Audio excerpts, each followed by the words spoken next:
how's it going? It's Stephanie, and I am back with Go Natural English to teach you how to sound more like a native speaker.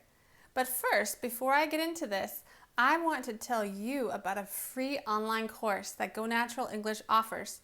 All you have to do is go to gonaturalenglish.com/7steps. It's called 7 Steps to Fluency. Okay, so for today, I want to talk to you about ways that you can understand what your English level is. All right, so sometimes you wonder, what is my level? Am I a beginner and am I intermediate or am I advanced?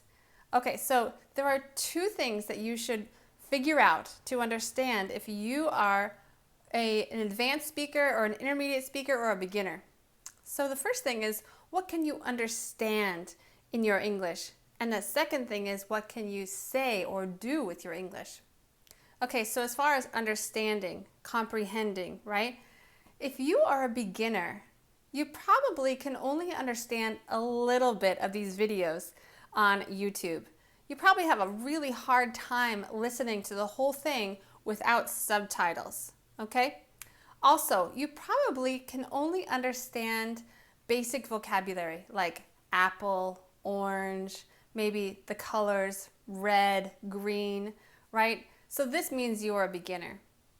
Okay, so if you're an intermediate student of English, what can you understand? You probably have a better understanding of vocabulary such as adjectives that end in ed and ing, right? So maybe having a little bit more complex understanding of some vocabulary. Also, can you understand more complex conversations between two people or videos that you watch online? All right, and what about if you're an advanced student? Now you really have a better understanding of more difficult vocabulary, maybe some academic words. Maybe you're able to read books that are more challenging, right? And also, can you understand when two native speakers are speaking? Like if you're watching a movie, can you understand them very well? This means you're an advanced speaker. Also, the use of idioms, right? So, for example, the ball is in your court. What does that mean? Does it mean I'm talking about basketball? No, it means I'm talking about the decision or the action that you need to take. It's in your court. So that means that it's your turn to figure out what you need to do. Okay, so the second way you can figure out what your fluency is, your level of fluency, is by what you can say or what you can do with your English. So if you're a beginner, you're probably just learning how to do things like order coffee at Starbucks or Dunkin' Donuts, right? So can you order coffee? Do you have that phrase memorized? Like you say, I would like to order a tall cappuccino with vanilla. Are you able to do that?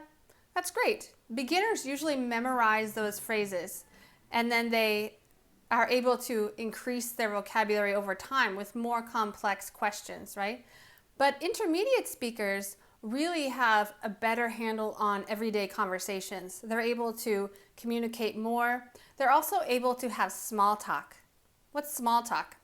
So that's when you first meet someone for the first time and you ask them questions like, hey, what do you think about the weather today? Oh man, it is hot outside. Can you believe how hot it is? Or you say something like, can you believe the traffic? There's so much traffic today. I had to wait forever to get here to school. Okay, so this is called small talk. If you can do small talk, you're probably an intermediate speaker.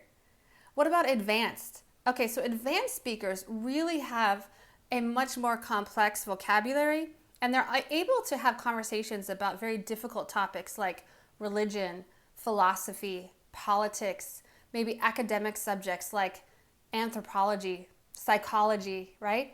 So if you can have conversations or if you can read about those topics, you are probably advanced. And also, can you use idioms? Like, do you feel comfortable using the idiom, the ball's in your court? If you are comfortable with that, then awesome job. Also, what about phrasal verbs like take on? So for example, you could say, you need to take on more at work. What does that mean, take on? Does it mean I take it home with me and I put it in my bag.